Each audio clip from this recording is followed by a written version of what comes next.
Hello, everyone, and welcome to Animal Advocates Radio Voices Carry for Animals podcast, number 487 shows and counting.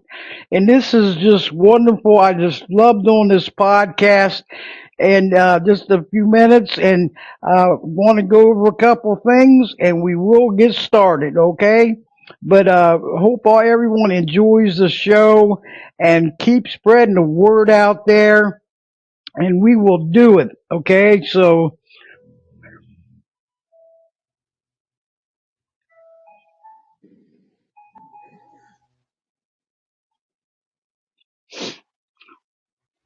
Hi, Mama.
hello, everyone, and we are coming live from Podbean podcast app, and you will enjoy this. And this chat room is so awesome on here. If you want to join us, thank you, everyone that's listening on the web, because this is great. If you want to join us, you can. Just a few steps to take before you come in this chat room, okay? Just go to podbean.com, log in, and you want to create an account. And you're going to need your name or nickname, email address, and create a password and check the you're not a robot and create account. And you'll be in on the web. And then follow Voices Carry for Animals podcast.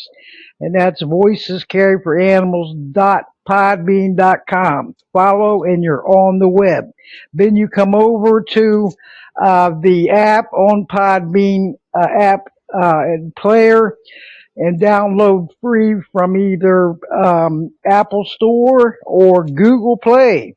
And you can join us. And then all you got to do is follow Voices Carry for Animals podcast, and you're in. And I just want to go over, this is the 487th show this evening. Wow. And Mama Cat, you're listening, and this is unbelievable. you know? So we're going to keep going here. My name is Debbie Dahmer, aka Mama Bear. And Mama Bear does care because she's on the air, okay? And I got some good news. I moved up a level from the newbie level on Podbean up to the level 2, which is newest, and that Yay! takes yeah. Isn't that wonderful, Mama Cat? This is wonderful, and we're going to keep going because that's what it takes. And but anyway, all these shows are recorded live and archived, and you could go and listen. I got two YouTube channels. Voices Carry for Animals podcast on YouTube channel. Subscribe free, and also on Animal Advocates Radio podcast and subscribe free. And after these shows are downloaded and edited and published, it's going to go out to 24 other podcast websites, okay? And there's a list of them, and you can go and listen 24/7. iHeartRadio, Spotify, Amazon, Apple, We got Pandora.com, Podchaser, Player.fm, and also on there is Podcast Addict, Audible, Odyssey, GoodPods.com, and we got the where you can listen to with Podserve.fm. Oh, okay, so you can do that, and also on and James James made it in, but I just want to go over a couple of things there, James, and Podbay.fm, Rephonic, Boomplay, Castro, Castbox, Pocket Cast, and also on the Podbean, my host website. It's a small website that they give to you for doing the podcast, but you can also listen to the shows from there. And that's Voices Carry for Animals.podbean.com. And you can follow me and interact. Please spread the word. You can share all these past shows. Blog for the ones that don't know, because I have different audiences for all the different animals out there. But it did close down January 31st. And so I got this together within a month. I was on Blog Talk Radio for 10 and a half years. First started on TS Radio Network. And I was a co-host for Marty Oakley for Voices Carry for Animals for like 5 shows. And she put me the host, and she sadly passed away April 1st of 2023. She had helped me get Animal Advocates Radio together, Voices Carry for Animals, and March of 2018, and it's been going strong until January 31st on the Blog Talk Radio. And this podcast here is only 3 months old, everyone, and it's great because, it hit already. It has already hit the top 2025 podcast on Player.fm for animal rescue and also animal welfare podcast. And that is just great news, everyone. That is, I love it, and it's so awesome to hear this good news. And also on goodpods.com, it hit on the top 2025 for the animal rights podcast. So we're going to keep going here and keep, and it's great. And it's thank you to all of you for making it happen. All the former guests and the great listeners. It's For your account balance, press 1. To make a payment, press 2. For transactions, press 3. To report... Yes, and you can, and Mama Cat, you still there? And I'm going to go ahead and bring my guest on, everyone, and everyone, hope you enjoy the show, because it's going to be another great show here. All these shows have been, they're so informative and bringing awareness and everything. So we can't give up, everyone. We have to keep going. And so, but I want to bring my guest on. It's James Scott, and it's his first time on. We want to welcome him aboard and talk about the black bear hunt down here in Florida that's coming up in December of this year. And it's sad and it's heartbreaking. So what we got to do here is help stop it. And he's our campaign coordinator for Speak Out Wekiva. And James, are you there? You're live and on the air. Welcome aboard. Hello, Mama Bear. Thank you for having me. How are you? Hey, good. How about yourself? I'm excited to have you on. This is wonderful. And all that you do. What's going on with these bears is unbelievable. We got to be their voice, because we can't tolerate what's happening. It's terrible. And everyone, I wanted to brief everyone on this, what's going on.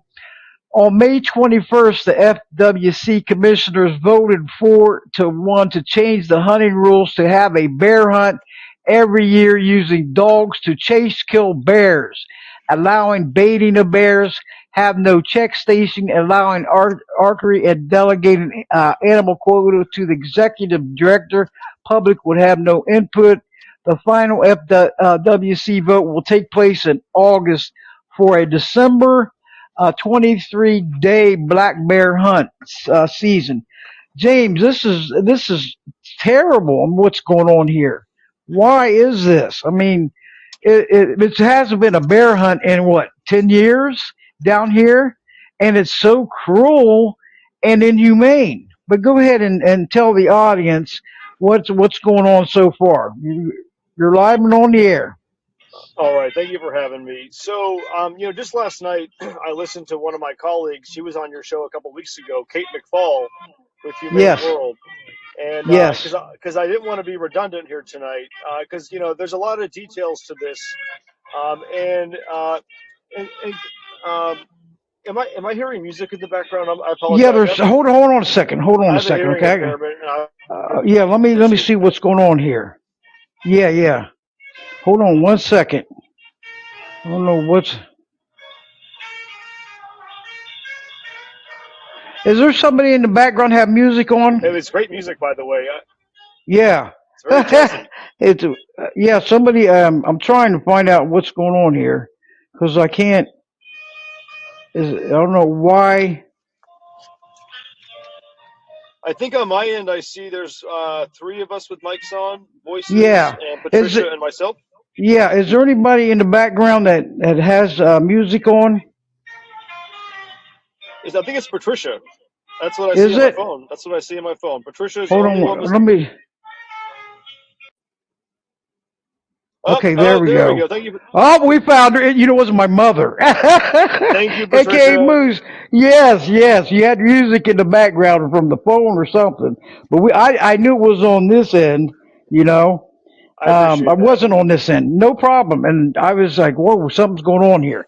And I knew I shut the music off from the beginning, so, but anybody that's listening in, I probably got you on mute because that way it won't pick up any sounds in the background. But go ahead, James. All right, thank you. So, this is I like to introduce myself. So, I'm from Daytona Beach. Since I was 18, I lived in St. Petersburg and Tampa Bay. Energy and climate issues were kind of my main thing. I've gotten into conservation and wildlife issues because I have experience organizing and being involved in the environmental movement in Florida. The last couple of years, I was the leader of Sierra Club Florida, and so I have a good sense of the landscape. And and last year I led the campaign to defeat Amendment 2, the constitutional amendment to establish the right to hunt and fish in Florida's constitution. And that was a really hard job. And we did move 1.3 million votes against it, but we still lost ultimately. But what I learned some things there about the how money and power and politics kind of work. How the NRA and certain parties and hunting communities.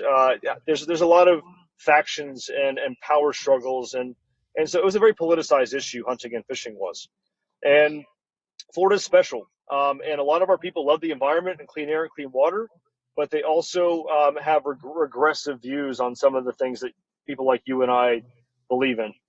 And so Florida's special. And I'm glad you gave the rundown of some of the key facts about the hunt. Those things when she spoke, and I think you did a great job of kind of encapsulating the cruelty, especially of it.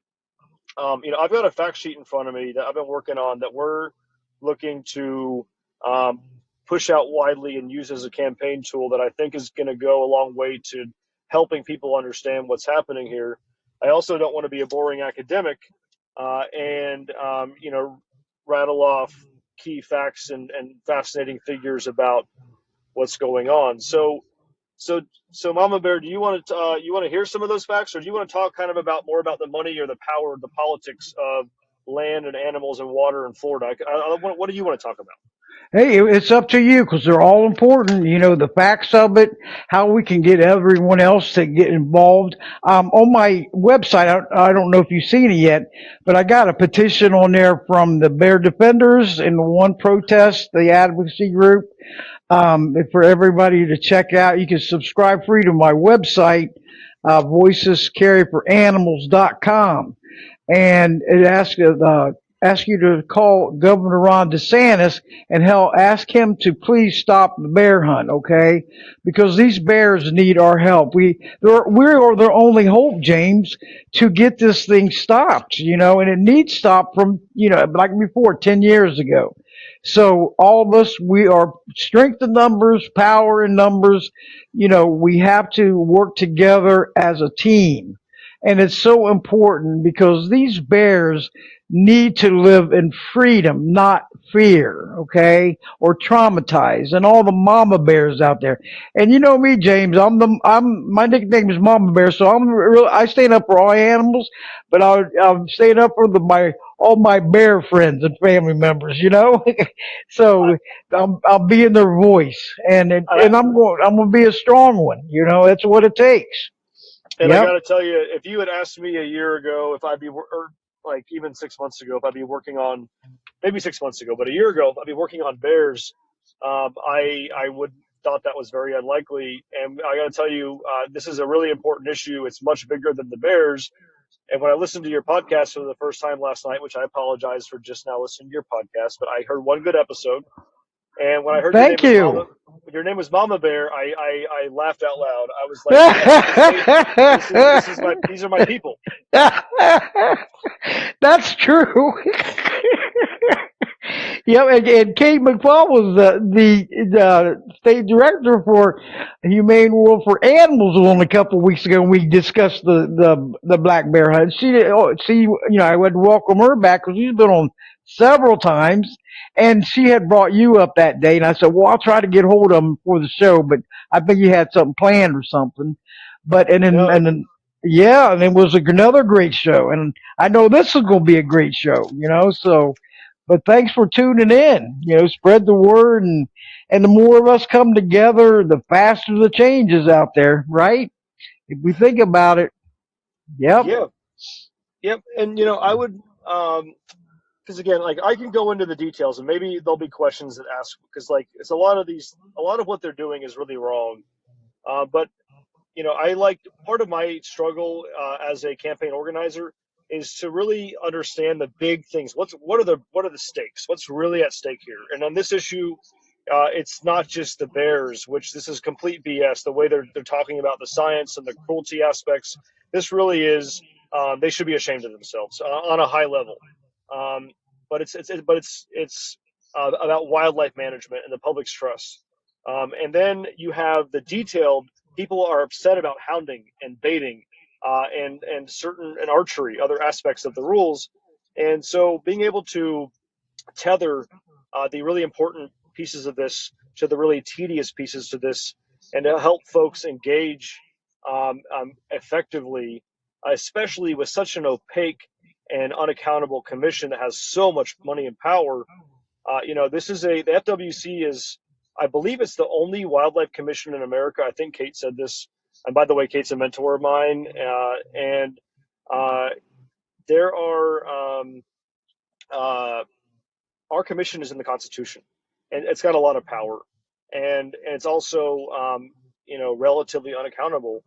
And so I think that is a struggle for this fight is to, and for me, I'm kind of a strategist at heart. I'm a tactician. I want to win. I want to, our goal is to kill the hunt. It's not scientifically based. I'll tell you that it's as a Florida boy. I don't hunt myself, but I grew up hunting. My family grew up hunting. The Sierra Club organization that I'm very aligned with, we are not anti-hunting, but hunting should be done ethically and humanely, and it should be done in alignment with ecosystem health. And there are, we have out of control feral hogs in Florida that are devastating the landscape, and we have, boas.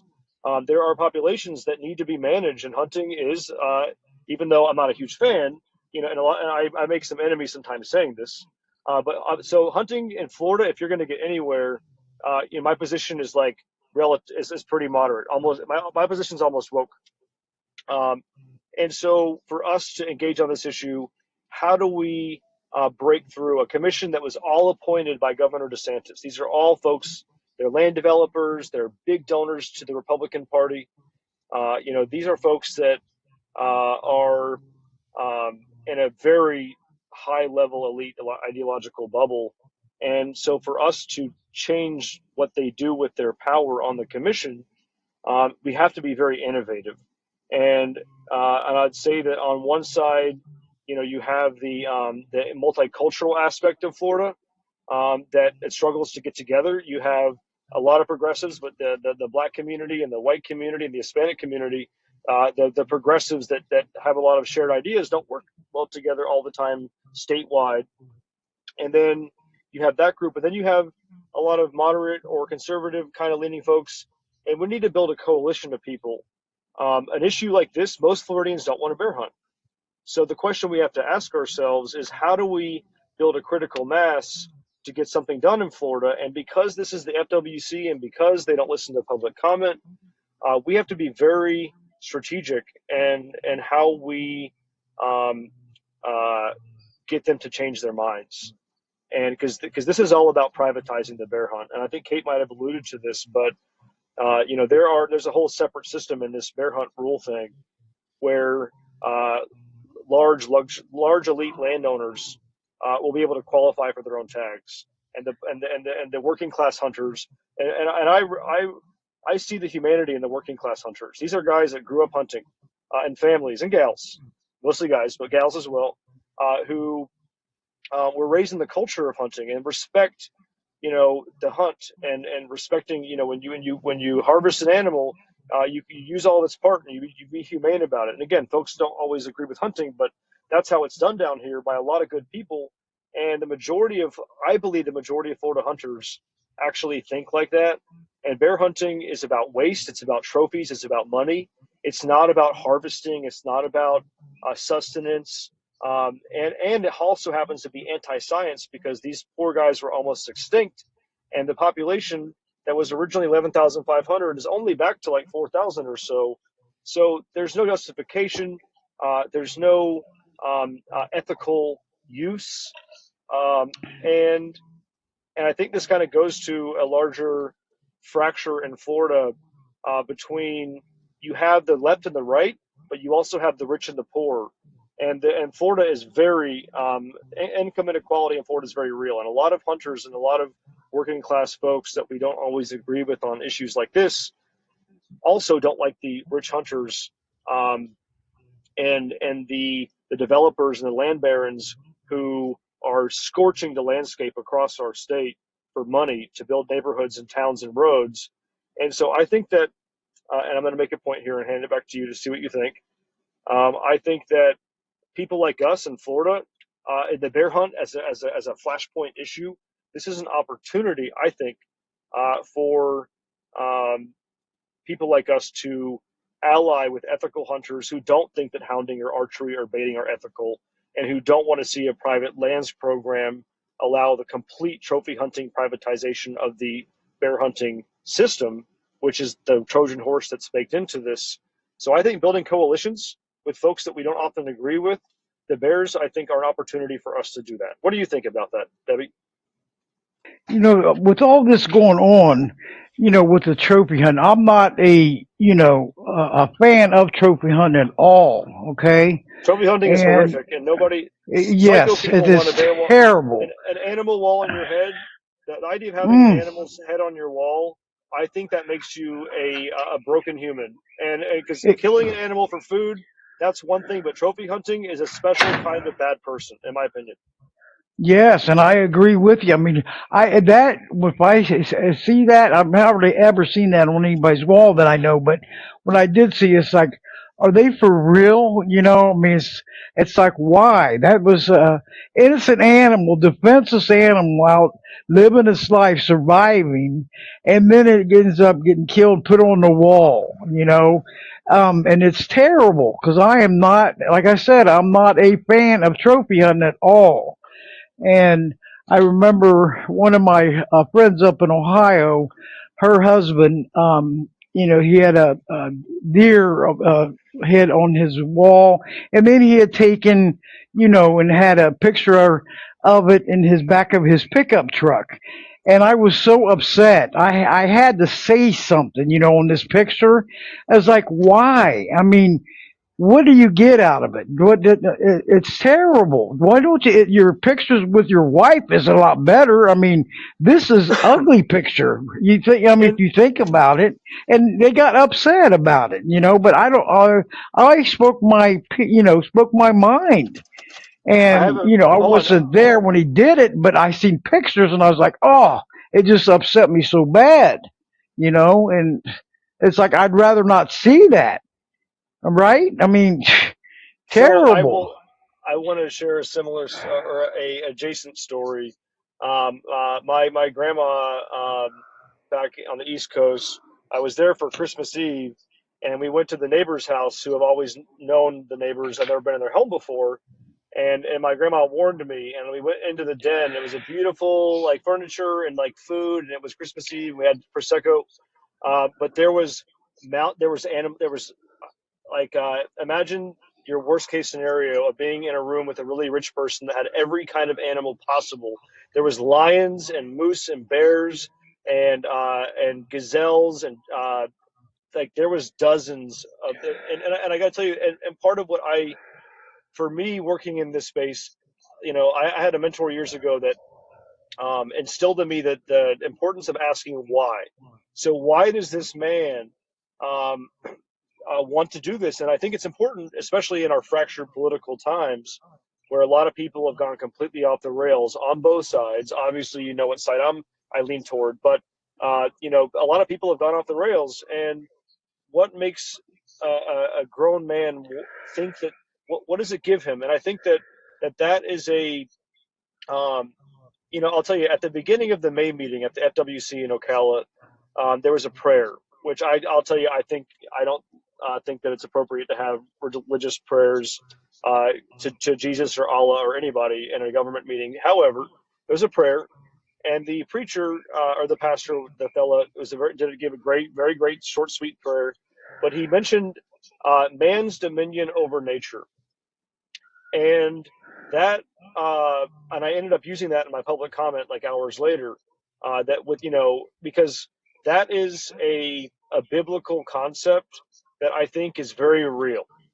And I'll tell you, when Kate called me months ago, and my first call and talk about the Bears at all, because last year for the noted too, not to fight the amendment, but the hunt and fishing constitutional amendment, um, I had gotten all the editorial boards in Florida to oppose it. And Kate said, "Hey, James, I'm thinking about the editorial boards. What do you think about this bear thing?" And Kate and I are, I think, intellectually aligned. And so I ended up telling her, this was a very candid thought. There's this really real religious thing in America, just like nationalism and Christian nationalism and white nationalism. Dominionism is a real concept and far and a lot of religious folks in America, and that is that man has dominion over nature, and that's very real. And the guy at the beginning of the FWC meeting in Ocala, with all these people there, said that exact phrase, and and so I sent, I'm sure I texted Kate something funny like, "Oh my God, like are you kidding?" And then in the meeting I mentioned it, like you all have dominion over nature apparently, so there's things that you can do and things that you should do. And so I tried to like add an ethical, moral element to dominionism. And I know I'm getting a little esoteric and philosophical here because I could easily go into all the nitty gritty details if you want instead.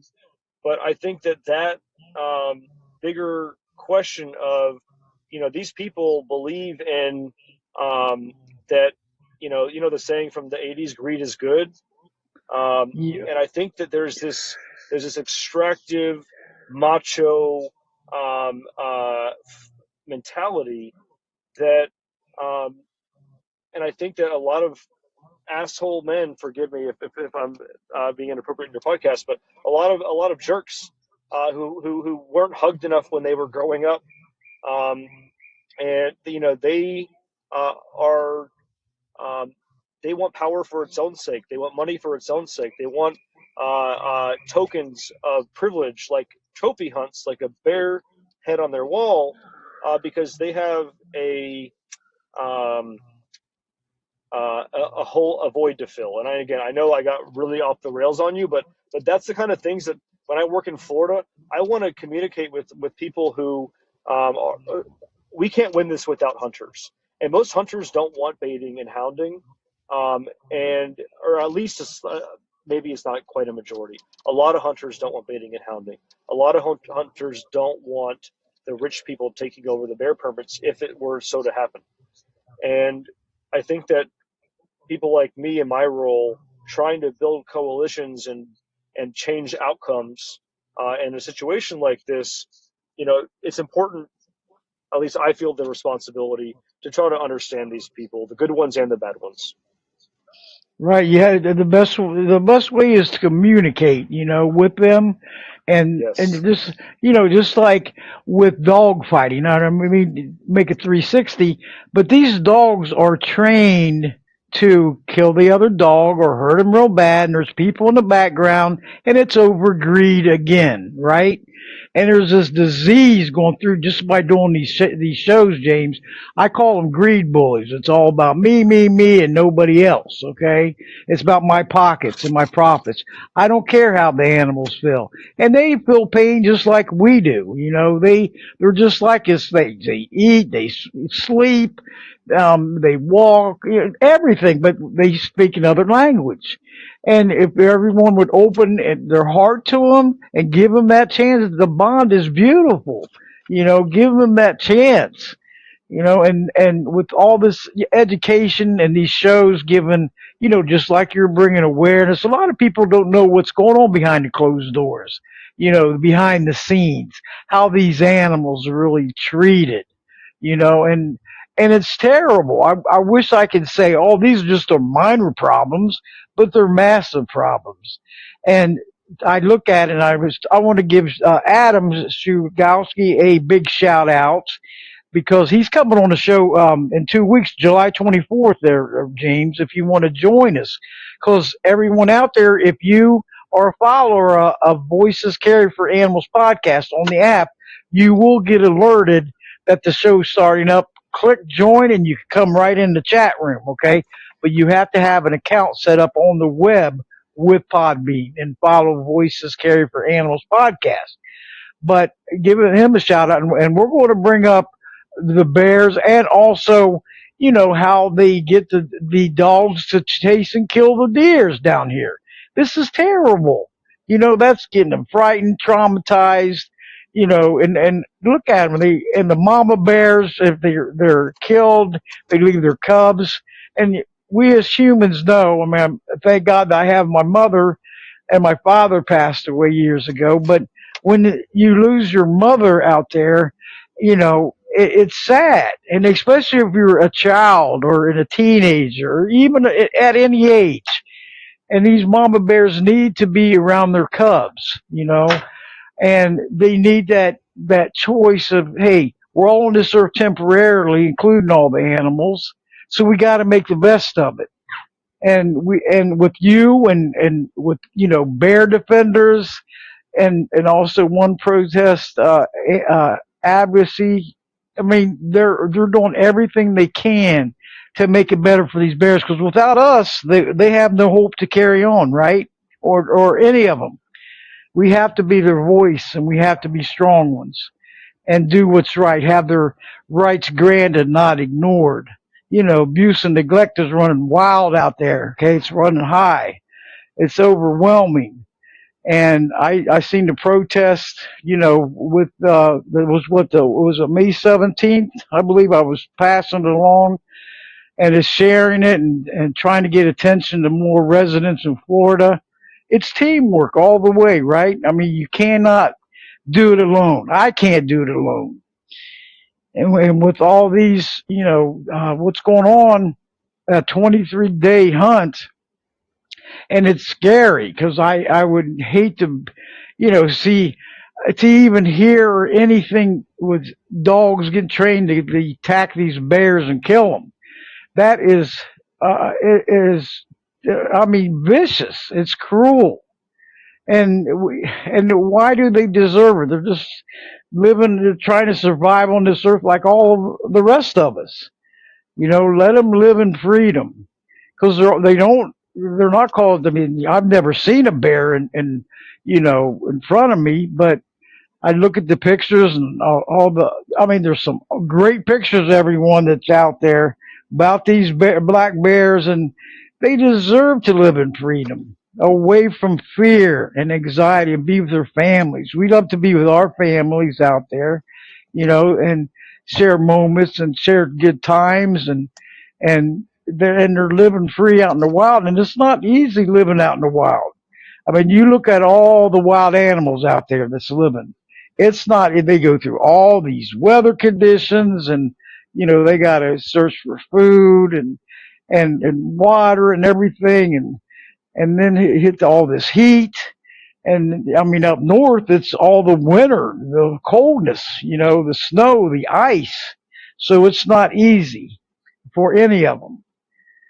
And I look and I say, what you're doing is, and give Chuck O'Neill a big shout out too, because he's the one that connected us, and he's the founder of Speak Out Wekiva. And he, gave me your number and everything, and I thank him. Thank you, Chuck O'Neill. And he lives out of the country, right, as I understand. But I was sending him a link to this show if he could possibly listen in.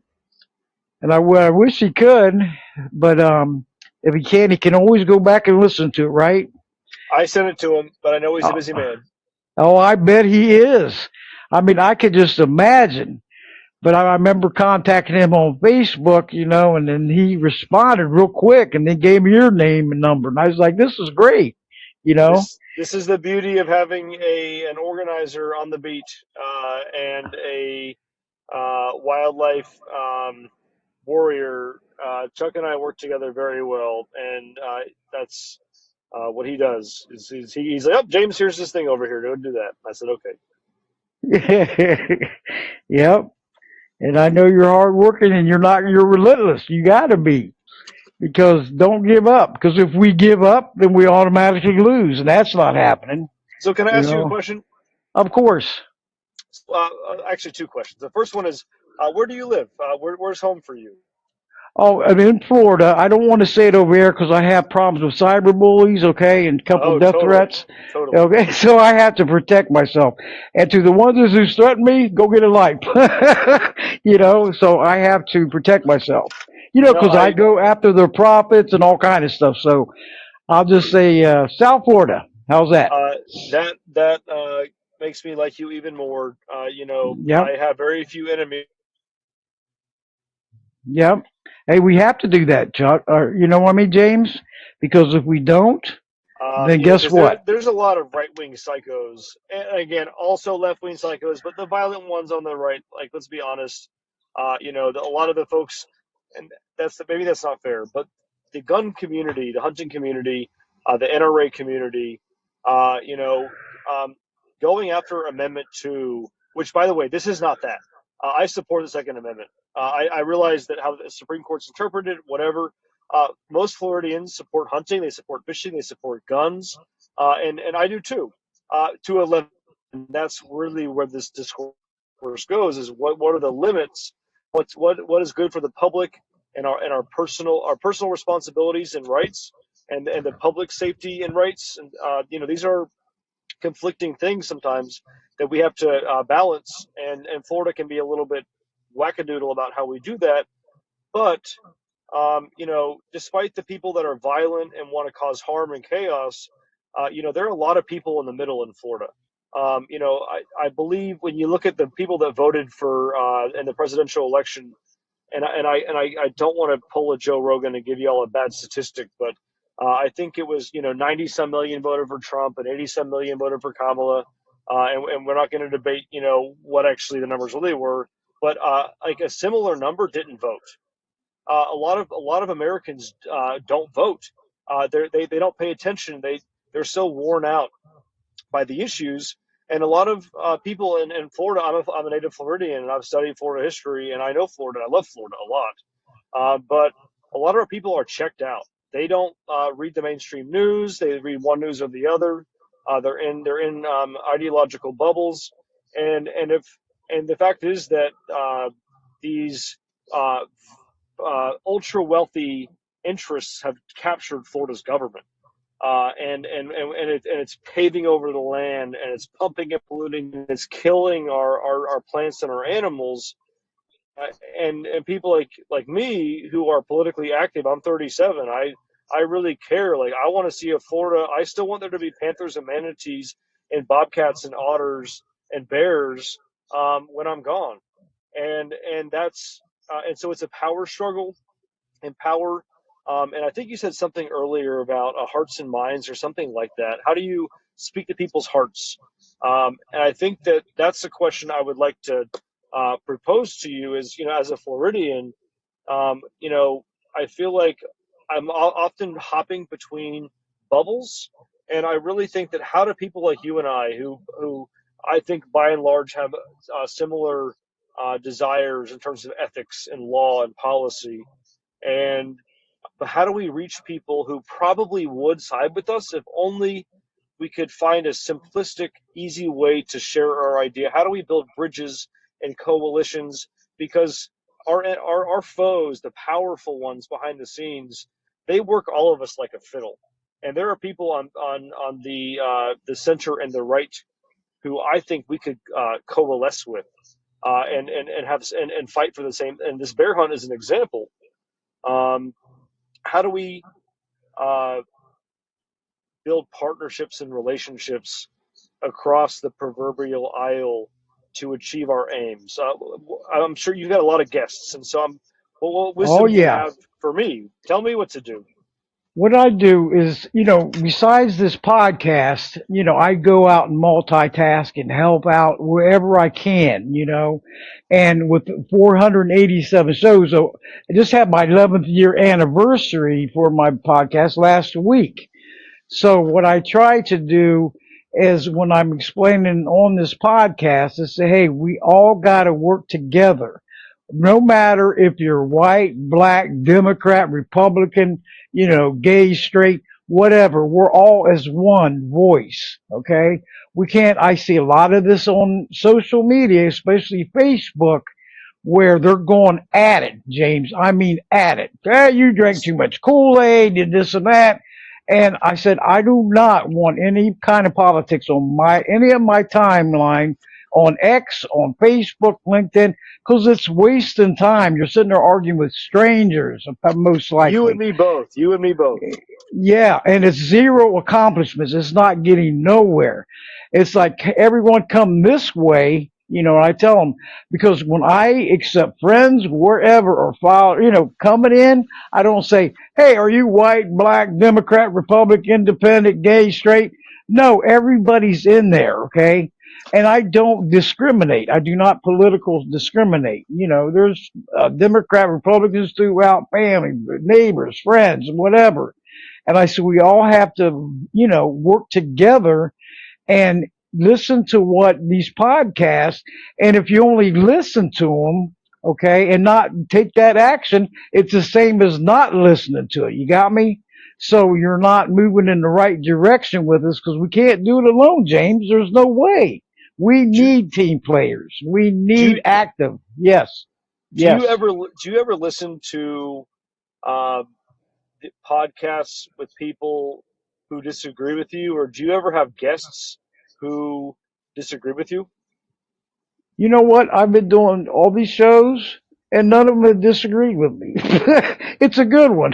I said, whatever I'm saying, everybody has their own opinion. If they're against us, say something, But I'm going on the facts. I'm going through life many, many years and saying, hey, listen to what's going on. They're bringing awareness, know what's going on. If you see something on the news or on the internet, if you're looking at it and you say, oh, no, that's terrible. That's terrible what happened. Get in these animals behind, that's what's going on with them, and saying we can do something, get a hold of our lawmakers and create those laws and be an author, so, and it's not that hard, get it together, get with your state legislator and everyone out there, our state representatives and our senators. It's all one big, it's all mixed, Democrat and Republicans, okay? And I've heard him say, James, oh no, that's not my party, I'm not calling them up. No, you got to put that aside and encourage them to, hey, be a co-sponsor or create a new bill, or support this, support that bill. Because guess who, when after they both vote on both sides, then it goes, if this is the state, it goes to the governor. And if it's federal, and look at it, and all of them are mixed in there too, and then it goes to the president to sign. So we all have to work together and, no political discrimination, ripping each other apart, turning against each other. We have enough hate in this world, right? I mean, think about it. And you can't just say, hey, this one agrees. All right, we look at it and we look at the laws.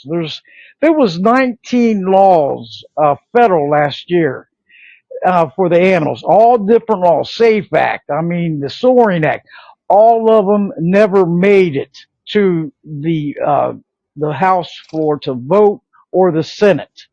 All right, they were introduced. That's as far as it goes. So there's something wrong with this picture. Now, a lot of them are getting reduced this year. That was for 2023 and 2024. So what is the problem here? Introduced doesn't get any changes made.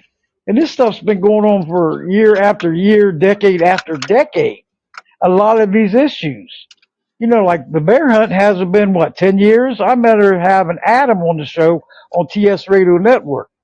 Okay? And that was a big victory. I loved it.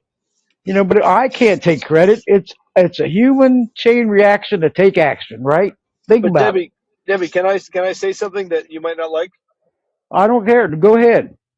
Um, and I mean this like I mean that kind of in jest. I think that your show, as an example, because you have you're a brain trust. You have a I'm not enlightened is a big word, but you have an understanding of what's right and what's wrong, and you have an issue. You have a focus and a topic, and I think that our the media age that we live in has broken us into buckets, and I think that, and again, my being a climate, energy, environment, wildlife guy in Florida, it's really hard because we always lose. We win sometimes. We win sometimes, and we actually do, despite all odds, we do great things in Florida, but we lose a lot, and we've got to break down the media silos that the modern age has broken us into without our consent. And so I think that your podcast, people like you who have a sturdy view of these things and a strong perspective from your perspective, that um, I think it would be valuable for you to bring people in who don't agree with you. And I think that, for me in the coming weeks, something that I intend to do is to try to communicate with sportsmen and hunters who might agree with me on some of these things. Um, and that's a daunting challenge. And a lot of progressives don't do that in our state because a lot of it's so toxic, and we're stuck in buckets. But what do you think about my suggestion that you try to find somebody who maybe somebody who supports the bear hunt, but is actually a reasonable scientific person, which I don't know how you would find that person. For example, I'm giving you a hypothetical here, but what if you brought someone on who was reasonable, who wasn't here just for clickbait or to be offensive or to be a contrarian? Because I feel like for people that I work with, especially in the environmental movement, I wish that a lot of us had relationships, because I've come from a conservative family in Volusia County and Daytona Beach, New Smyrna, Port Orange, and I have relationships with people who have views that I find kind of abhorrent. and that's good for me. That makes me a better communicator and a better political tactician. And I think that I want to see the people around me also be able to, there are bad apples. There are people who are never going to agree with, who have no goodwill. But a lot of people that we disagree with do have goodwill, and I'd love to see us engage them more. So, what do you think about bringing people onto your show who maybe don't agree with you but have goodwill? That's a hard thing to find, but wouldn't that wouldn't that be fun? Oh yeah, because you know what? One of my logos is "Don't mess with Mama Bear." you know, and I'll send it to you. But I but think I saw it. and but yeah, I will. I could bring. I mean, I'm booked up. You should see how many shows I got coming. I only got 4 slots for the end of the year because I take off December up till January. I think it's going to be the 11th or 9th or something. But they're more than welcome to come on because to hear because there's always two sides to every story and how they feel. Everybody has opinions, on everything. And when I come on here, I don't sugarcoat anything. A lot of them told me, "Hey, yeah, you tell it like it is and what's going on," And so does the guest. They said there's a lot of energy going on, great energy, positive energy. I got super team players. I admin on a lot of groups and pages on Facebook. Okay.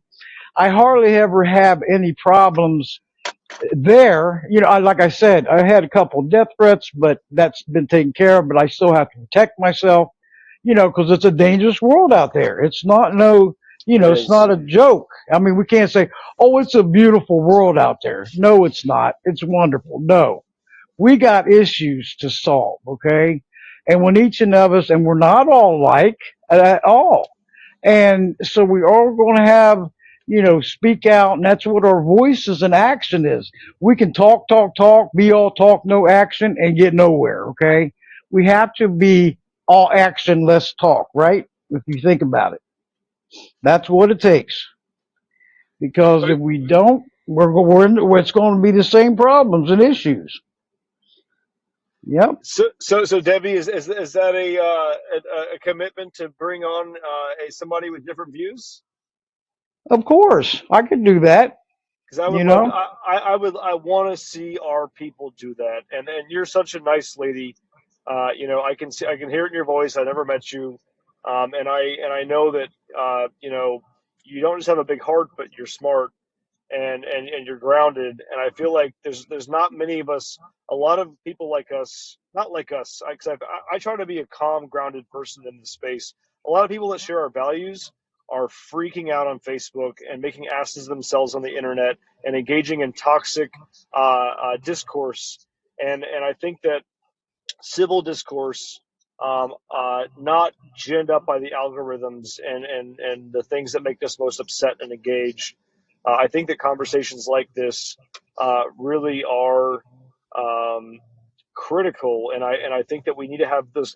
And again, this issue has really reminded me that as a Floridian who's an environmentalist, we have so little power because we are otherized by a lot of conservative folks who think that we don't share their values and their ideals. And clean water and clean air and protections for wildlife, these are universal bipartisan issues, but somehow we don't manage to break through to that. And I think the only way that we achieve that is by communicating and specifically reaching out and contacting people and saying, "I want to have this conversation with you because I think that your intentions are good, and you have good faith, but we disagree."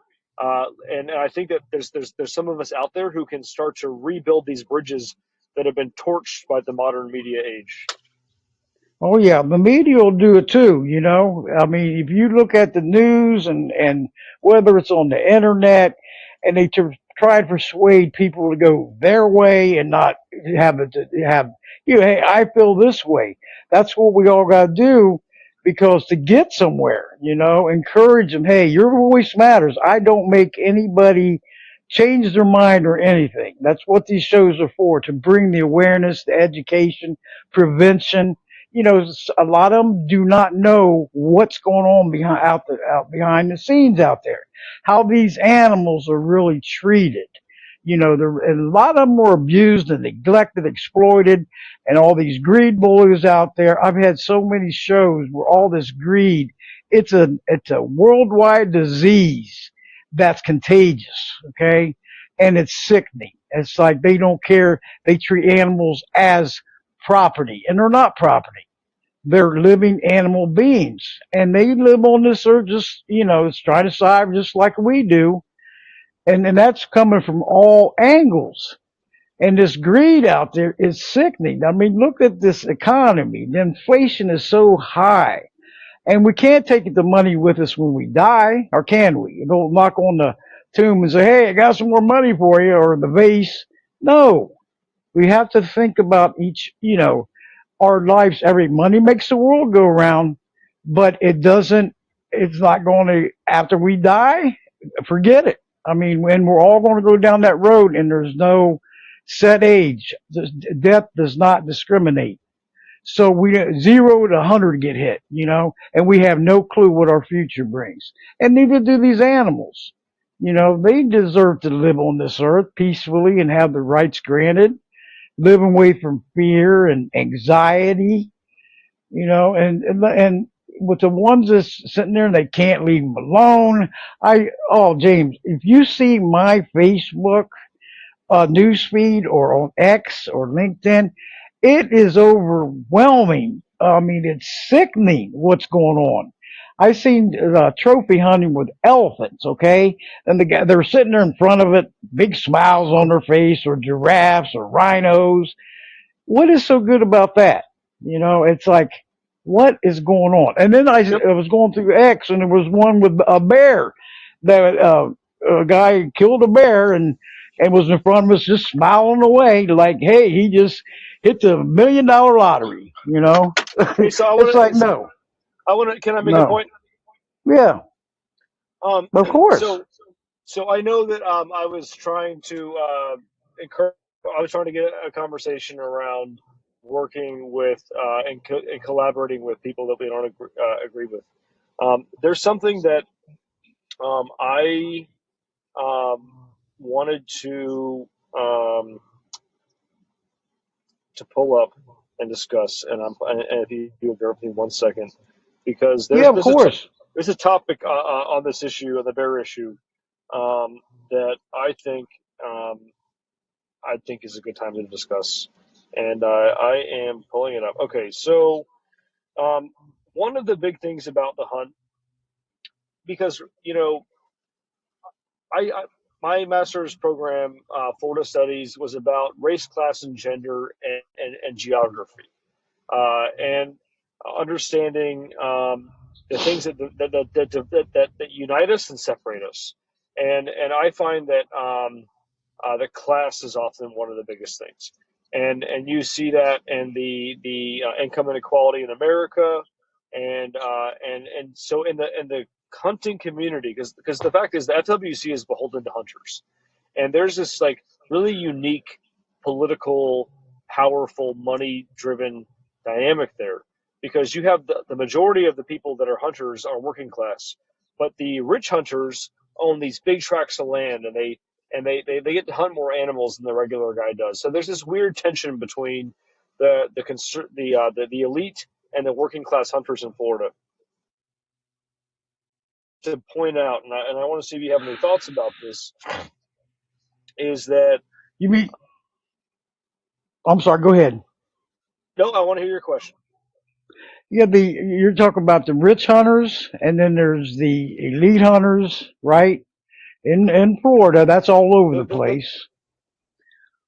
Yeah, you have the hunters that are rich and the hunters that aren't. Right. And those are two communities that often operate as one, but they're a very my grandma, my late grandmother from Savannah, Georgia, had a saying, and she would say, "How do porcupines make love? Very carefully." And Very carefully. very carefully. And the hunter community, the majority is working class hunters, but the most powerful but minority is the elite landowners, the super wealthy who own tons and tons of land in Florida. And so, the greed behind this issue, this whole bear hunt is driven by money. And Kate talked to you two Oh weeks yeah. ago, and Kate is a mentor and an inspiration to me. And she goes, James, there's something else to this. And I dug into that. I said, Kate is right. Why would the FWC, the population numbers they're using are old, 10 years old. The staff never recommended this. Like, where did this come from? Why are they going to burn political capital and make asses of themselves to do something ridiculously unpopular? Three out of four Floridians who responded to the FWC survey said no. Floridians don't want a bear hunt. Why are they doing this? And it's about money. And so I'm going to read one item from my fact sheet here. And at the beginning, I was like, I don't want to read you my boring fact sheet line by line, but I'm going to read you one of them, okay? Because I think this speaks to the influence of money and how it perverts people's allegiances and advocacy. So here it goes. Number 3 out of 10. The FWC is creating a luxury bear for the elite and selling it as access to the resource, quote unquote, for everyone. Starting in 2026, landowners with 5,000 acres or more can bypass the public tag lottery and seasons, bait bears, use dogs, and get private tags. A trophy style hunt with perks no average hunter gets. It's being pitched as quote unquote expanded access, but this program is a Trojan horse designed to privatize the bear hunt for the ultra wealthy and their friends on the commission. Ask yourself, why is the FWC misleading everyday hunters while quietly handing control of Florida's bear hunt to the state's richest landowners? And so, Debbie, I wanted I'm very close to publicly spotlighting something really screwy about the system. Is that the elite in Florida who own the land, who run politics, they're on the commission. That's why these people are on the commission, because they're part of that class of people who own land, who develop land, who give political money, who the governor likes. Not to say they're horrible humans, but that's how they got there. And the way the rules were written was as a public lottery system for the little guy, then as a private lands program for everybody else. And they presented that piece as a sideshow. The reality is that the way they're setting this up is that big trophy hunting private land operators in Florida, which there's a zillion of them, thousands, they're going to take all the tags. The little guy right now is showing that they bust hunters in wearing orange shirts in May in Ocala. And they said, we want this. And after that meeting, because I've only been working on this about 6-7 weeks now, deeply, and my job is to be an expert on this. I want to know exactly what's happening. And I dug into this, and I said, why are these hunters showing up? Like, what's going on here? And the private lands program is going to lead to a situation where all the tags every year are going to go to the private lands. The wealthy people who have big tracts of land, they're going to end up getting all the lottery tags. And the working class, mostly decent hunter guys that think that they're supporting hunting access or whatever, they got busted into Ocala. And the reality is that the way the rules are written, the entire bear industry, every bear tag every year, in my opinion, I could be totally wrong, and I hope I don't get sued for saying this one day, but the way they're setting it up is showing the little guy, you're going to get a lottery system. You're going to get a bear tag. So you and your son or your daughter or you can go hunt this bear. In reality, there's this whole separate system next to it that is going to privatize the hunt. That all the tags that are going to be given out every year are actually going to end up going to private lands who can charge you $5,000, $6,000, $10,000 for this luxury experience, driving around in a Land Rover with 6 dogs and 9 friends, and having a beautiful cabin to stay in.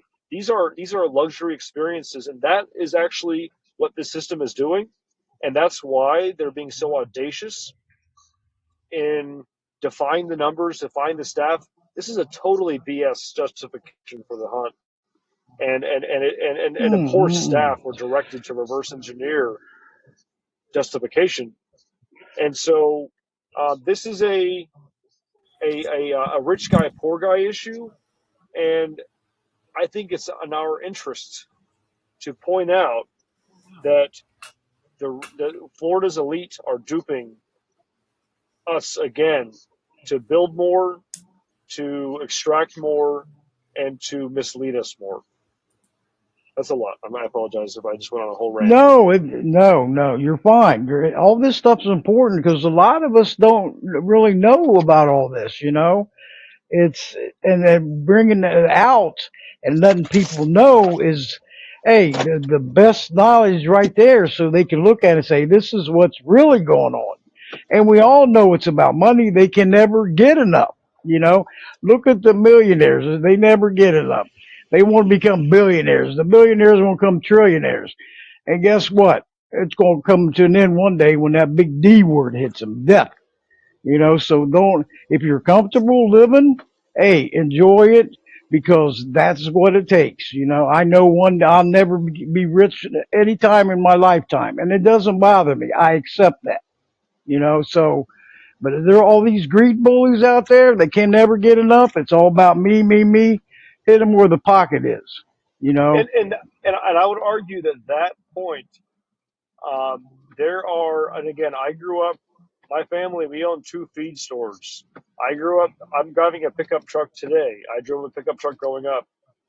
You know, a lot of these people who, that want to see the bear hunt, they are actually, simple folk. They don't like the fat cats, and their trophy hunts and their power grabs.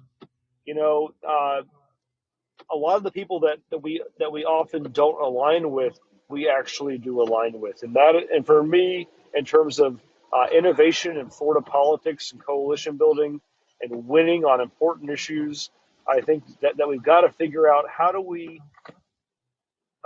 get on the same page with some of the guys that showed up in May that think the hunt is great. We've had time to read the rules. We know the details now. We know that this was written by the elite for the elite, and if we can effectively communicate that without alienating them, and that's the thing is, you know, and I think Kate said this a couple of weeks ago with you. Anger doesn't help. Civility works. That's right. We need to come out guns a-blazing sometimes. You know, we need to be assertive and strong and clear of mind, but we can still be. And again, I'm channeling my grand again. You know, you can still be respectful. You can be you can disagree without being disagreeable, and that's a lost art these days. And I think that on issues like this, if we could channel that, I think that we could build a majority. By the way, we already have a majority of the public with us, but the FWC listens to hunters. And what if I'm just gonna imagine a fanciful world where people like you and I can have a conversation with the hunter and agree on 30 to 60% of issues. And imagine an issue like this where we can say, you know what, we agree on this. That's powerful. That's what I want to build. Yeah, they just, you know, treat each other with dignity and respect. And that's what I always do, even when I'm contacting the legislators. All, you know, dignity and respect. Never, you know, get together with them, communicate. Hey, listen, your side of the story, my side of the story, and then we'll go for there. You know, some people, you know, I tell them on the social media, it takes teamwork. Press that share button, you know, get the word out there, inform people, bring it to their attention so they know what's going on. Because a lot of them don't. You know, and a lot of them tell me, no, you know, I've never contacted my state representative or governor or senator in their whole life. I said, it's never too late.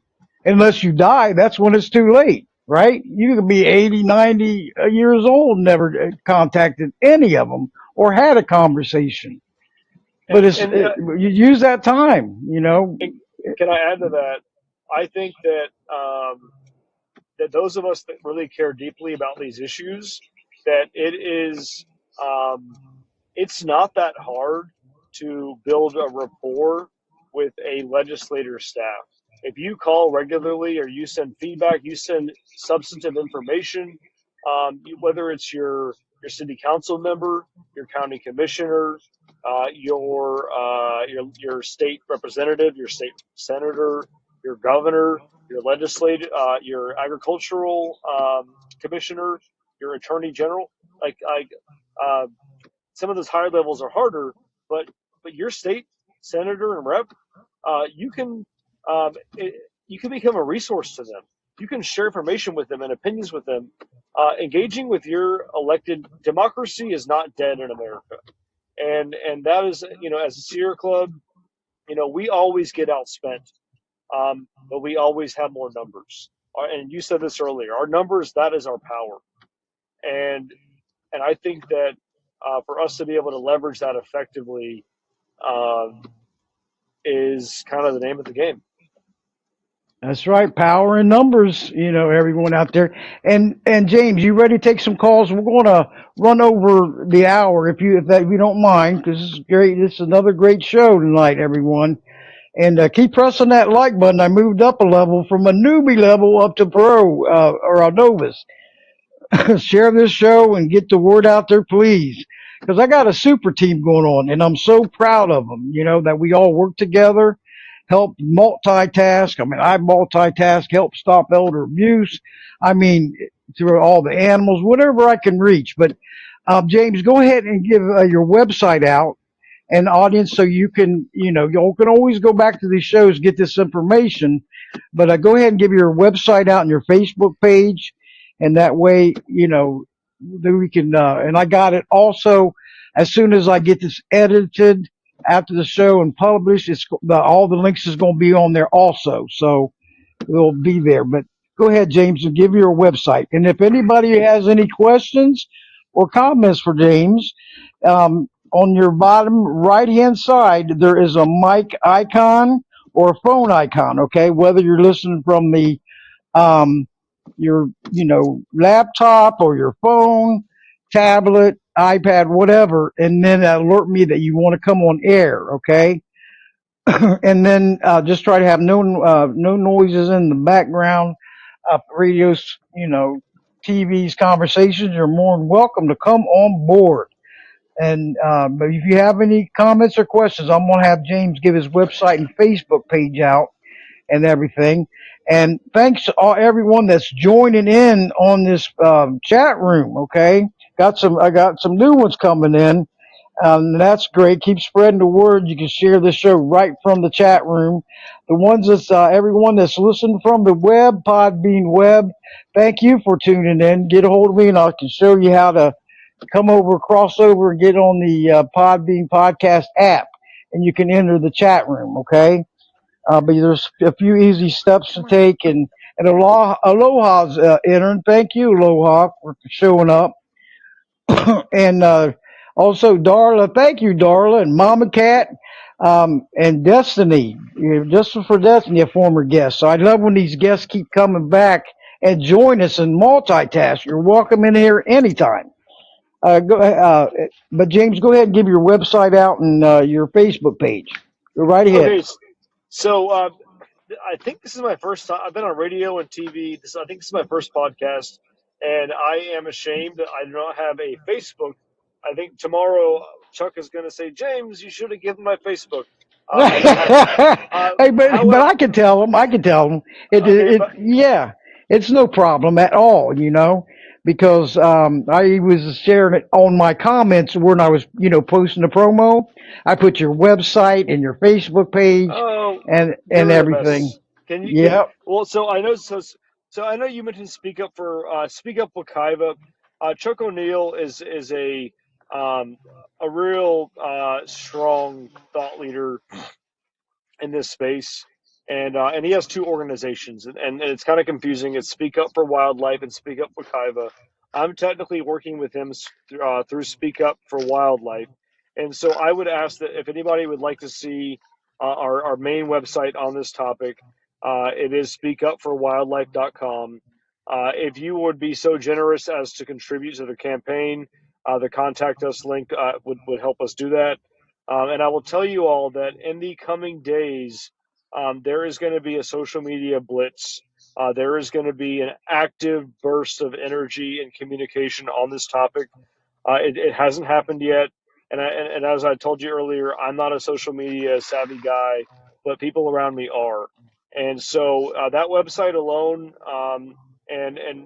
is a good place to start. Your contribution would be appreciated. And Debbie, and if you would give the Facebook, that would also be really appreciated. Oh, I'll put it on there. It's called Speak Up for Wildlife. That's what it is. Yes, ma'am. All right, good. I'll get what I'll do is I'll get that website and also put it when I go and edit this evening. I will add that to it, okay? The link, and I it's going to be appreciate on you. the YouTube, on the two, in my website. I'll go ahead and add it in there, and then once I put it on Podbean, and also PodServe, that shoots out to all these other podcasts. So maybe before it goes out to them, and that's where everyone could go and listen to if they're followers or member, like iHeartRadio, Spotify. They could, all my shows are listed on every one of them. Isn't that great? Over 300 some shows on there, on each one of them. And then the 163 I did with Marty Oakley is on podchaser.com, and I have a tribute to her on my website, voicescarryforanimals.com, and also voicescarryforanimals.podbean.com. There's a tribute, and all my 163 shows, interviews are on there. So I kept the numbers going accordingly, but they're all there. So I will add that. Thank you for mentioning that. Yes. Your Awesome. tech skills are impressive. You really have it down. Hey, I try my best. I can't do it alone, You should see on X, I got Voices Care for Animals podcast and my personal page, Debbie Dahmer. LinkedIn, I just have Debbie Dahmer. Yeah, no, It is. And then on Facebook, wow. Yep. Yep. I commend you. Yeah, thank you. I'm a newbie advanced, okay? And then I I'm have the the same way. two YouTube channels, my website, and then on Facebook, got Voices Care for Animals podcast. And then Michelle, one of my admins that's in the chat room, she helps me out with, the groups I have, Voices Care for Animals support group, and also Animal Advocacy Call to Action. Thank you, Michelle.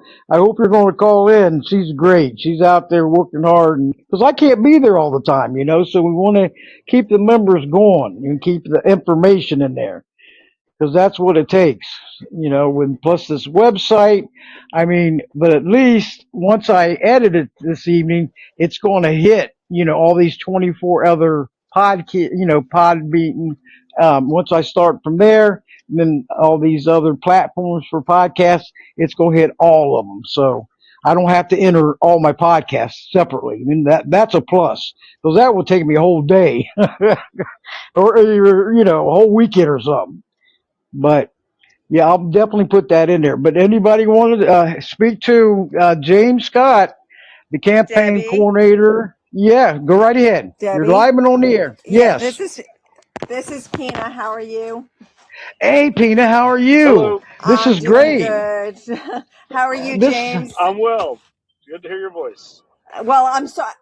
Actually, I tuned in a little bit late, but I'm here, so better late than never. That's right. Thank you, though. And she's a former guest too, James, for Justice for Destiny. Yes. She was on a couple of weeks ago, and she was, Yes. yeah, she's coming back on too. But go ahead, Yes. Pina. Well, Thank you. I just wanted to know, I know you mentioned, which I know, everything's money in politics. So how do you beat that? How do you beat that? How do you get around that? Yes, you're asking the right question. How do you get around that? Florida is run by and for the rich. They have completely taken over our government, and how that reflects in access to health care and affordability of living and wages and the equality of the environment. These that's the question, right?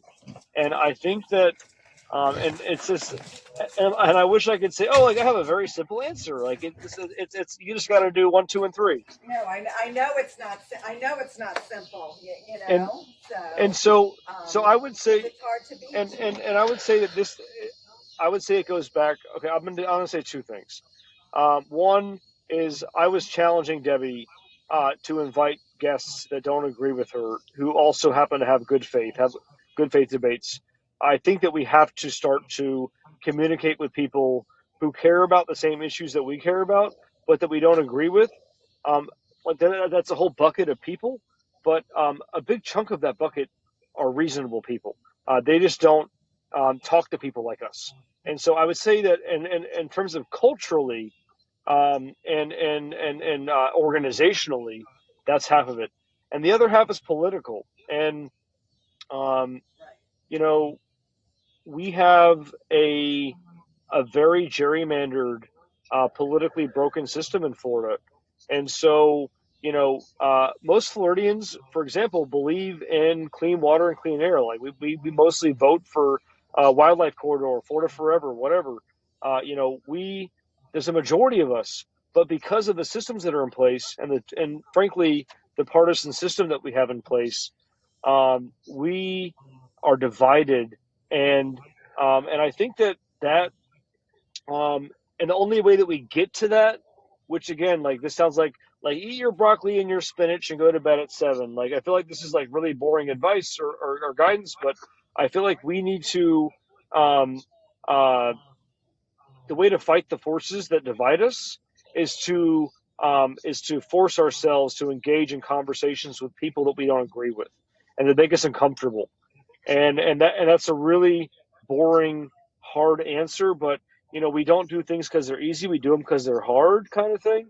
And I feel like this is that's the answer to this. Florida, is a really weird state politically and culturally and otherwise, but there are a handful of things that a vast majority of us, a super majority of us, agree on, and environmental issues are one of them. But somehow we don't manage to wield that majority because of the broken system. And the only way we start to break that down is, I think, for people like me, for example, to be on podcasts with people who don't agree with me. I want somebody who's like, oh, bear hunting is good. I want to be on that, and I haven't done that yet because I'm not there yet. I'm still building my ideas, and because people like us have to have a strong intellectual foundation, right? We don't want them to show up to a gunfight with a slingshot, but it's not a gunfight; it's a debate. And democracy depends on disagreeing people having debate. And I know that's a boring answer, but if we can do that, maybe one day we can change our system and have a political majority in Florida that actually does the thing that most of us want, especially around wildlife and the environment and water and air and energy. That was very long-winded. I And apologize. that makes sense. No, you're fine. You're doing great. You Yes. know, you are, James. You're a great voice out there. Keep it up. And all of us working together. We need super teamwork. Strong leaders and strong supporters equal strong victories. And I would, I remember. And that's it. I mean, a lot of people just don't come forward, though. Like you're saying, James, to get the people, to have a debate with. But a lot of people don't come forward. Like people just sit back quietly, behind the scenes, and nobody does anything about anything. You know what I mean? Except the few. Like you, like me, and like and Debbie. and courage has a cost. It can be a career cost or it can be emotional energy. This conversation for me tonight, my days are kind of difficult. I'm dealing with difficult issues. This is like good for, like, this makes me happy. Uh, having conversations Awesome. you don't want to have uh, are also important, but they take your energy. And our people like us who have empathy and big hearts, we, it's hard. It can be hard to face our opponents and their ideas and their values. But that's what we must do. Courage and leadership and thought leadership. And we got to build bridges. We need people that build bridges. And our environment right now makes that really hard, and it's stressful, and it takes the energy out of our souls. But I think that is what this moment in history beckons. Let your voice be heard. All actions, Yes. every effort accounts. And just like with Peanut, James, she was on the show a couple weeks ago, and her story is about her dog, Destiny, trying to get justice, abused and neglected terribly, and just found out the owner of Destiny before her got arrested, and that was a big plus, right, Pina? Yes, Keep going and that go was for a them big plus. laws. Yes. And she's Yes. going after the So law, get not just for Destiny, but all of them, in Georgia and stuff. And she used to live in Florida, yeah, so I lived in Florida for 30 years. So yeah, yep. Oh, you So evacuated and never came um, back?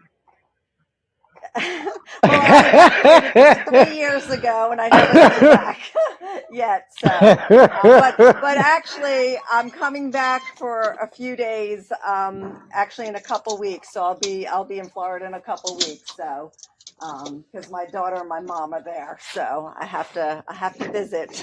So, well, so yeah, so there, I'm very familiar with Florida, and and things going on, down there as well. But yeah, that hold was on a a big second. thing that he got arrested. So There's some sounds in the background. I don't know, but are you on speakerphone? I'm sorry, Pina. Yeah, they're stopped. no, I Yeah, have it my sound like Bluetooth a. in. Yeah, Oh, okay. Because it was making a lot of noise in yeah, the background. This podcast picks up all sounds, Good. so just like Blog Talk did. yep, So I always have to say something, So yep. yep, okay. But your Yeah, Bluetooth no, does no, work. that I'm on my Talking in, Bluetooth yeah, that's great. like I always am. Yep, yep, Okay, great. yep. And It anybody's out works there great. listening on So a laptop or iPad or tablet, your phone, you want to see the chat room, you could use, your headphones with mic or your earbuds with mic or earpiece, and you can join us, so we're making progress there, Pina. Did you get a hold of yes. Kate and talk about the Well, director in Georgia? well, well, I've been in touch with the director in Georgia. I mean, she messaged me back, but then there's been a lapse now, so I know they're busy. So Oh yeah. I just need to be patient. And today Yes. actually we went to the chief of police and the detective at the city of Calhoun Police Department today, and to go thank them. And we're making progress. So I guess You're now we just need relentless. to wait for Yep. a court date. That's Only thing good. is That's a that plus. Can that I ask? the So city. I know nothing about what's happening. Yes. What's happening? Oh, it's a terrible story there, James. Go ahead, Pina. Because what you're Well, going to I need mean, is a sponsor. I don't mean to take your thunder. No, no, no. Um, I'm a humble guy. I genuinely like. If you want to keep talking about bears, we can. But I'm curious what you're talking about.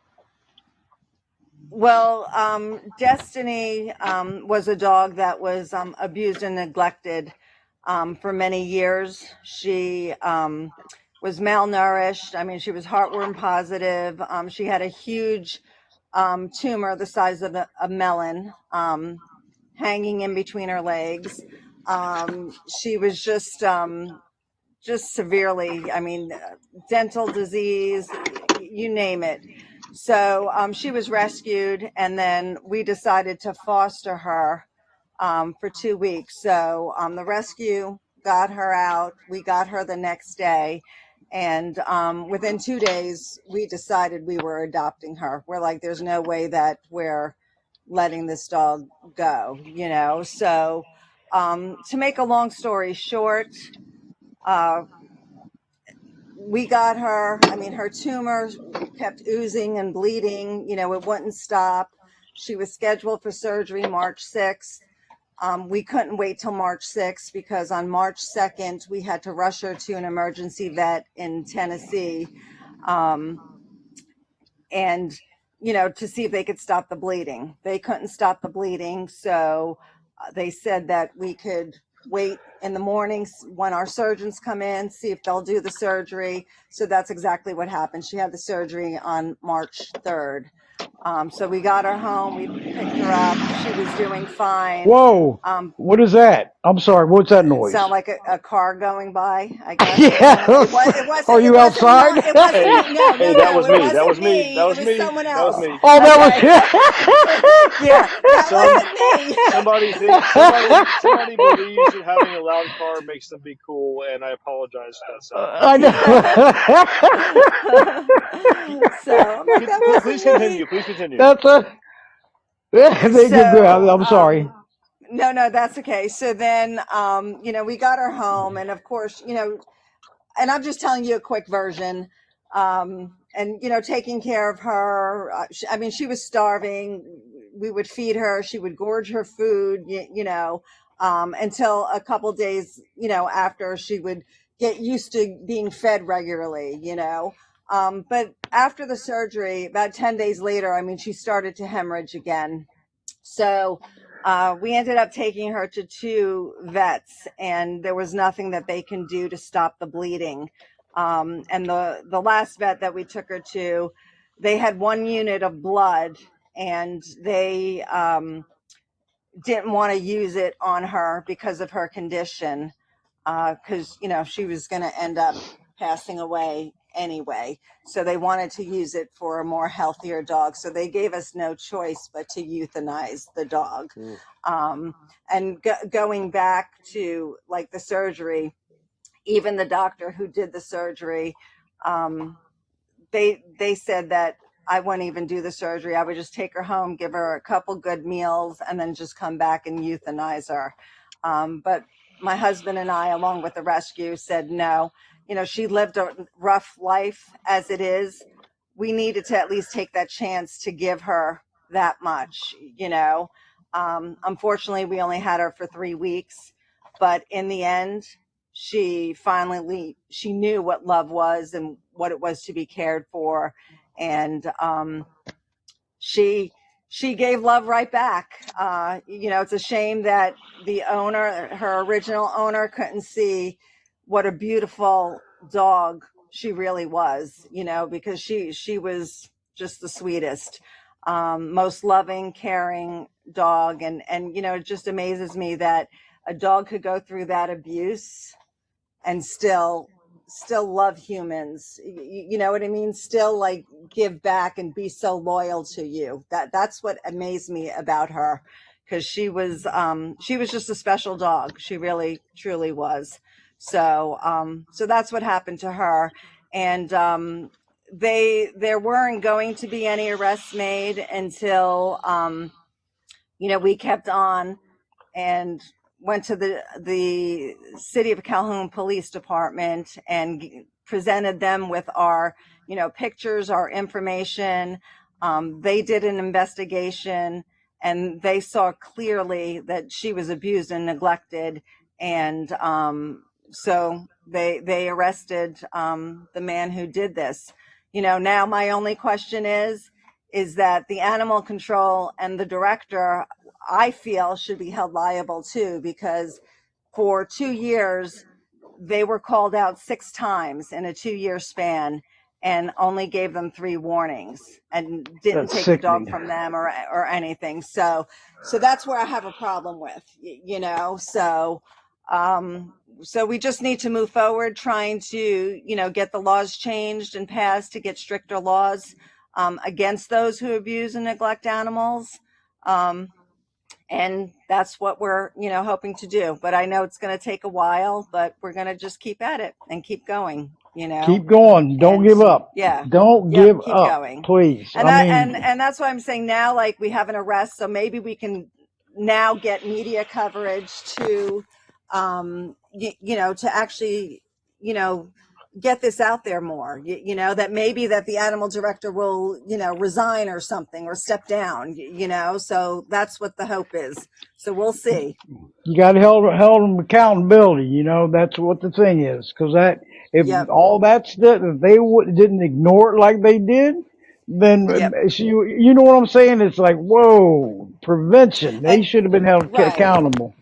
They Yep. should have. And that's why I asked that question, because it's politics. You know what I mean? It's all Yep. politics. So that's what that comes down to, because nothing was done to him. So that right there is all politics. It is, so It's sickening. But he got yeah. arrested. And now it's time to go get a sponsor, from a Yep. representative. And you got a great Yep. petition going. That's all you got to do, Yes. and let it go in the draft, get a bill number, get it right into legislation for Georgia. You're Yep. on your way. And then that, Yep. have the Senate, and then all of a sudden, if it passes both, get the governor to sign it.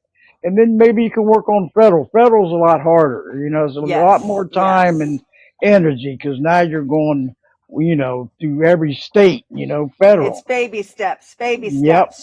Yep. So Yep. this was the first step. So we'll get there, That's right. Just like you, James, you got to keep on fighting. You'll get there, That's it. Don't give up. He's a toughie. Yep. He's a tough one. And don't give up, James. You are a great voice out there. Thank you. You got it going on. You got to, stand for what you believe in, if it means Yep. standing alone, okay? And then Yep. somebody's going to eventually hear I you. want to win. I So- want our people to win. That's right. I want us to succeed. Yep. That's and right. Be effective. You want to succeed. And Yep. That's it. And That's is it. hard. And that is, I think, where I want to see our people go, is building those bridges to have the conversations to build power. Sierra Club is a big, wonky, old organization, but one of our mantras is building power through grassroots organizing. And as much as Sierra Club can be bureaucratic and frustrating, that's a good principle. Our power is our people and our numbers, and expanding that tent is going to have to be a very deliberate endeavor. That's right. We are in it to Right. win it for the animals, not lose it for them. We are Yeah. the winners. We're their only hope to carry on better lives and futures. It means so much. They all so well deserve, Yes. just like the children, the elderly, the animals. They don't have a voice. They're helpless, defenseless, innocent, so we have to be standing up for them, because we do have a voice and we do have a choice to do something. And like you said, Pina, too many people out there is looking the other way and Yeah. ignoring it and just sitting back. I Yeah. could tell that on social media. It's Yeah. like I see problems with groups not, helping each other out. They don't want to keep to themselves. Hey, if you help each other out, that means you're going to double Right. over, triple over, quadruple You'll over in power. You'll get further. Exactly. Yes. And just like, Yes. I look at our petition. Granted, we have 4,100, signatures, which is great, but it should be a lot better, because with all of the animal advocates and all the people that are in favor of, of animals and the abuse and the neglect, you would think we would be way beyond that, So, Oh, yeah. don't get me wrong. I'm grateful for what we have, but I just think it should be a lot more than where we're at, but we're going to keep on going, and just keep sharing and doing what we're doing. So, and we'll get there. That's right. This sign is shared, just like that petition that Bear Defenders has, and one for Yep. protest advocacy. That's, I just looked earlier, was like over 49,700 some. Right. That's amazing. That's a You lot, know. Yeah, But that's I've amazing. seen them. I've seen petitions go like get 10,000 signatures in a 24-hour period because I kept tracking them. And Yep. what's important is the petition holder download the signatures and get with the representative. Because if they don't, it's just sitting there floating around, not doing anything. I've seen that happen too many times. So, Right. but I've Right. seen the victories come in, just from petitions, and it's a Right. good one. And But can they do I work. add to that? Yeah, go ahead. No problem. Adam was Adam Sigalski. You're going to have him as a guest in a couple of weeks with Bear Defenders and One Protest. Really smart guy, and I think he and I think a lot alike. Understanding Florida's culture and how do we communicate in this environment. And I just wanted to kind of point him out as one of those people who understands that he's tactful, and I think that petitions. And he made a point to me about the petition. He's like, this is free media. This is and I think for people like us to be very, the folks that work against us, they run their operations like they run a business. They are efficient. They are effective. And so for us to be able to also be similarly, without losing our souls, also be surgical and tactful and strategic, and so when this because I'm not protesting and petitions. I'm a strategy guy. I want to talk to the media. I want to convince people on a higher level. That's probably sounds Right. pretentious, but like we all have our lanes, right? And but Adam's point about the petition is that is it is a powerful tool, and I just wanted to kind of give him a shout out for helping me understand, because I always thought, oh, petitions, like, and I'll tell you this, in Florida, petitions don't necessarily sway your politicians, but they are a public relations tool, and they do work. Oh yeah, I've seen them work Right. a lot. I mean, the downloaded signatures, and I've had Florida reps on my show before, and I don't know if you heard of Alley's Law, but the creator of Alley's Law passed away, and Dave Hine years ago had a heart attack, and I was like, this petition should, or this petition he had in this law, because it was introduced, should keep going. Somebody take over because it's important. And so I looked and I said, rest in peace, Dave, because I had just spoke to him probably a week before trying to get him back on the show. And then he passed away, and it was so sad. You never know, right? You never And know. Death you is one never step know. away. That's it. Yep. Here today, Yep. gone today, so, but they do, and everyone, if anybody wants to talk, because I'm getting ready to close it down, if you want to have a question for James, comment or questions, press the phone icon or the mic icon in the lower right-hand corner of your phone or iPad, tablet, and then alert me that you want to come on air. Just try to refrain any noises in the background. And Pina, thanks for all your support, and I'm right with you, okay? And with Yeah. all Oh the no, guests, I I know you can't. are, Debbie. You're wonderful. You've been great. And your support is you've just been great with everything. So I appreciate you more than you know. Hey, I do my best, and I can't do it alone. So when we all work together, hey, we get places. It takes that teamwork. And when Yep. we have it, it's great. And I know I got some great team players going, and I appreciate them very much. And we do everything to help each other out, to whatever it is, helping out the animals. Because if you look Teamwork at makes it, the dream work. there you go. Agreed.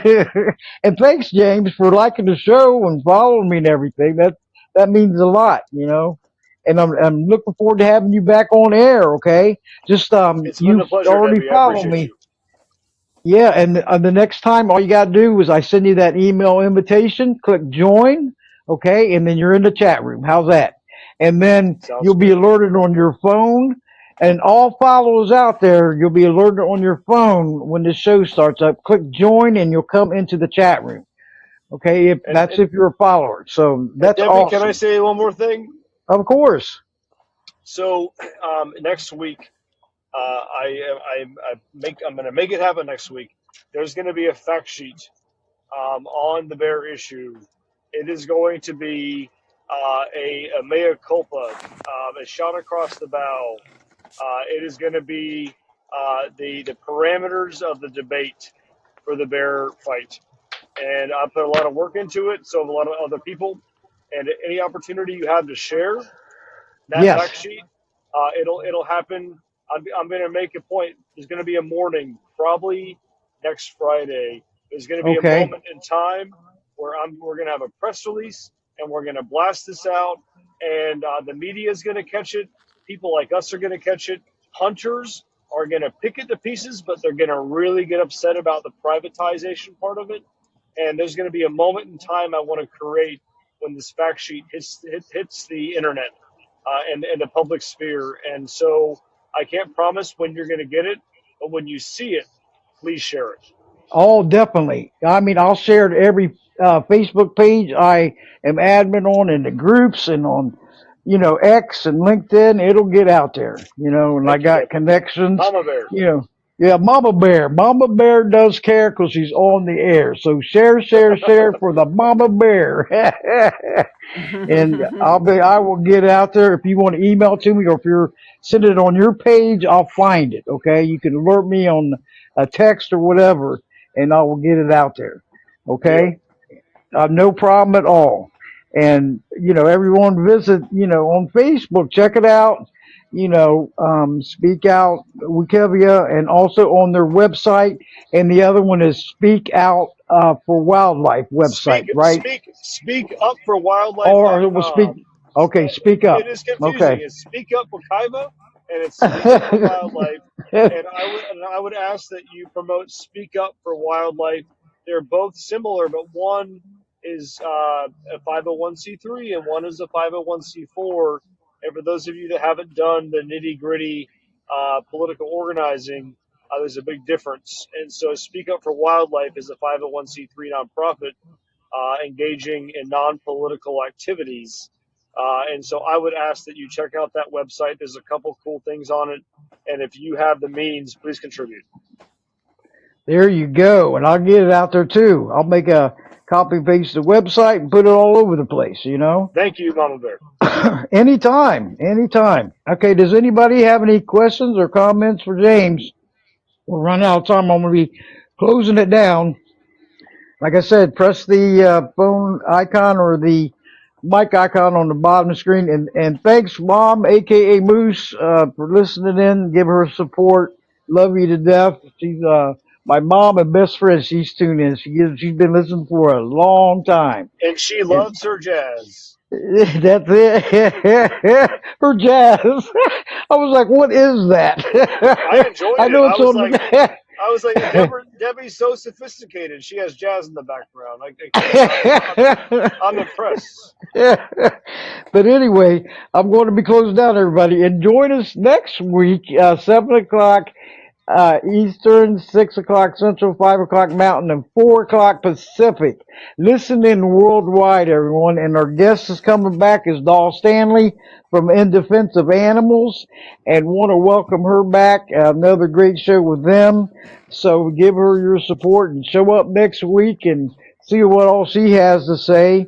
And like I said, all these shows are archived, and you can listen to them and share 24/7. And get the word out there, and keep letting this Voices Carry for Animals podcast keep growing and growing, because it Thank you, means so Debbie. much. Thank Thank you. Yes, and I'll be in connected with you, James. And I hope you join us in 2 weeks with Adam coming on. I could send you an email, to come in right on the in the queue right there. Okay. I'll make If a you, point. I'll make a yeah, point. I'll remind you. And Debbie, and press him on, because he knows the hunters. Okay. That would be a fascinating thing for you to press him on. Is how do we reach the hunters? I know that seems a little uncomfortable, but it should be, and I think that'd be a great topic. Oh yeah. Yep, you're right because you got different sides to every story out there. You Amen. got the ones that are for it, and you got the ones that are against it. Not all of them are 100% for it, or 100% against it. So it's a challenge, Hey, and you have Debbie, to. Yeah, go ahead. Are you there, I Mama just, Cat? I am. I just wanted to say to James that I am grateful for all the hard work that he's doing to save the bears. However, when he talks and calls half of the country right wing, violent right wingers, I think that is a hell of a mistake to say on the radio when half the country is what he's calling violent right wingers. I don't allow politics at all in any of my animal advocacy. The animals don't ask us if we're right or left. And I think it's a bad idea to bring politics like that, name calling, into your fight for the bears because it And just pisses I would people off. agree. I would agree. And I think that I made that statement in the context of people making death threats to Mama Bear. But you're right that we need to be very respectful and careful. And if I said that in a way that was divisive, I didn't mean it. Yeah, because we got to keep it positive because it causes so much commotion and chaos. I mean, look at the social A media. lot. You see it, Mama Cat. I mean, it's ridiculous. It's Every like there's day. ways, and it's like, come on, I won't allow that stuff. We are not red and blue people. Okay, there may be red Look, and blue states, but we're not red and blue people. when Period. I pull, I when would I, like to state on the record that I am politically independent, and I have more Republican and no, you're conservative friends than most of my friends, and I work really hard to build those bridges. But also, I do think that it's important to call a spade a spade. Is that if somebody on the right had strong opinions like Mama Bear, they probably wouldn't get death threats, and Mama Bear gets them because there is a violent element. And I'm pretty sure I said both sides, but I and I feel like I'm doubling down and making an ass of myself. But I do think that in terms of political violence and political rhetoric, violent political rhetoric, Mama Bear's example kind of hit home for me because I have a real aversion to political violence, and I know and this is a very political issue, and it's really hard. And I try to walk that line very carefully. And I hope I represented my position well tonight. That I want to build bridges in terms of political divides, but also I think it's important for us to know that people that work and my work, Mama Bear's work, uh, death threats are a reality, and calling out political violence, I do think, is important, but not pulling off the deplorables faux pas. I don't believe that most Americans are deplorable, and if I did express something like that, I did not mean that. well, I'm going to Yep. tell you that Debbie didn't get death threats for politics because she doesn't bring politics into anything. She got death threats for standing up for animals. I've Yep. received death threats. I have no political anything on anything I deal with. And I just think it's a bad idea to bring politics into your fight. I've been doing this a long time. I take care of over 100 cats. I've spayed or neutered over 1,000 cats. Um, I kind of know what I'm talking about. I do fundraising. And if you throw words like violent right wing or violent left wing or whatever, it's going to piss off half the country, half. And there go your, And and I, there's your fight. You know what I mean? and I'm not shooting arrows anywhere. I'm just giving my no, your opinion. point is You told valid. Debbie you wanted both sides of the flip flopping, and I just wanted to be devil's Yeah, no, advocate and throw that you out did it. there. That is a an opinion that is slightly in conflict with mine, if not very much. And that is exactly the kind of, like, what you just did was, this is like a safe space for people like us. But that's exactly what we need. I needed to hear that. I understand what you're saying, and I think that, and I also have thought deeply about the political nature of my work, and maybe I will say this is a comfort zone with you all, and how candid I am. And yes, it's on the internet forever. I get that, but I think that, in Florida politics, especially in progressive Florida politics, there's an aversion to calling a spade, and there's this tension in Florida environmentalism between those that want to call a spade and be perfectly frank, and those that want to be really careful, and not over politicize it. And both sides are right, and how we meet in the middle and fight these fights and win them is, and so I think that what we just had, you and I think is an example of what I was trying to get at with Debbie earlier, is that we need to be able to call each other, and Sierra Club speak, there's calling someone out and there's calling someone in. And I think what you just did was a pretty effective example of calling me in. You didn't call me out, you called me in. And I hear you. Yeah, we can't. Yeah, because I don't know with these death threats if I know it was a nut job, okay, and I don't. It could have been from, because I stand up for elder abuse too, so I had no clue. But Debbie, I would bet he wasn't a vegan. Just saying. You know what I mean? It could have been anybody. I never did, go any further. Facebook kicked them off, blocked them, whatever, and then it came back again, and I haven't heard anything since. So, I still have to protect myself because we're living in this dangerous world out there. You have to protect yourself, especially of all these shows. I go after ones